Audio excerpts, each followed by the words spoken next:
ചേർത്തിട്ട് rice വാട്ടറിനകത്ത് lemon മാത്രം ചേർത്തിട്ട്, ഇല്ലെങ്കിൽ റൈസ് വാട്ടർ മാത്രമായിട്ട്.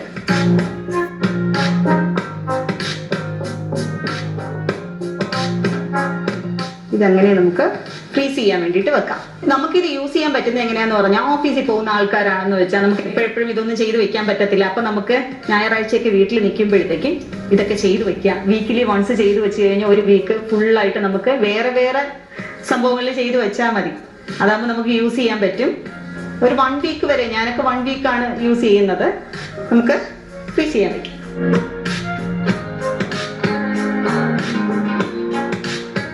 ഇതാ 2 സാധനങ്ങളും ഫ്രീസായി വന്നിട്ടുണ്ട്. നമുക്ക് ഇങ്ങനെ തന്നെ നമുക്കൊരു 1 വീക്ക് ഈ സിബുള്ള എന്തെങ്കിലും ഇതിലോ റാപ്പ് ചെയ്തിട്ടോ അല്ലെങ്കിൽ ഫ്രീസറിനകത്ത് തന്നെ സൂക്ഷിച്ച് നമുക്ക് യൂസ് ചെയ്യാം. എന്നിട്ട് ഇത് നമ്മുടെ കുക്കുംബർ വെച്ച് ചെയ്തിട്ടുള്ളതാ.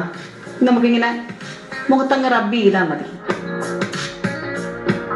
ഈ സംഭവം വന്നിട്ട് ഇതാ കോഫിയുടെ. ഇത് നമുക്ക് രാവിലെ ഇപ്പൊ നമുക്ക് ഓഫീസിലൊക്കെ പോകുന്നതിന് മുമ്പ് നല്ലൊരു ഫ്രഷ് ലുക്ക് ഒക്കെ വേണമെന്നുണ്ടെങ്കിൽ നമുക്കൊന്ന് റബ്ബ് ചെയ്തിട്ട്, അല്ലെങ്കിൽ യൂഷ്വലി നമുക്ക് മനസ്സിലാവുന്ന അറിയാവുന്ന നമ്മൾ എന്തെങ്കിലും മേക്കപ്പ് ഒക്കെ ചെയ്യുന്നതിന് മുമ്പ്, ഇതൊരു ചെറിയൊരു ടിപ്പാണ്, നമ്മൾ മേക്കപ്പ് ഒക്കെ ചെയ്യുന്നതിന് മുമ്പ് ഐസ് വാട്ടറിലോ അല്ലെങ്കിൽ ഐസ് കട്ടയിട്ട വെള്ളത്തിലോ ഒന്ന് മുഖം കഴുകിയിട്ട് നമ്മൾ മേക്കപ്പ് ഒക്കെ ഇട്ട് കഴിഞ്ഞാൽ ആ ഒരു ഫ്രഷ്നെസ് അങ്ങനെ തന്നെ നമുക്ക് കുറേ നേരം വെക്കാൻ പറ്റും. എന്ന് പറഞ്ഞാൽ നല്ല വെയിലത്തൊക്കെ പോകുന്ന സമയത്തല്ല, ഓഫീസിലൊക്കെ പോകുന്നതിന് മുമ്പ് ഒന്ന് മേക്കപ്പ് ഒക്കെ ചെയ്യുന്ന സമയത്ത് ഒന്ന് കുളിച്ചിട്ടൊക്കെ വന്നിട്ടായിരുന്നാലും നമ്മളൊന്ന് ഐസ് വാട്ടറിലോ ഇങ്ങനെയുള്ള സംഭവം. അപ്പൊ നോർമലി നമ്മൾ ഐസ് ക്യൂബ് വെച്ച് ചെയ്യുന്നതിനേക്കാളും കുറച്ചുകൂടെ ബെനിഫിറ്റ് അല്ലേ ഇങ്ങനെയുള്ള കുറച്ച് ഇൻഗ്രീഡിയൻസ് ഒക്കെ ചെയ്തിട്ട് ഈ ഐസ് ക്യൂബ് തന്നെ നമുക്ക് ഡയറക്റ്റ് ആയിട്ട് യൂസ് ചെയ്യുന്നത്. ഒന്ന് ചെയ്ത് നോക്കൂ കേട്ടോ.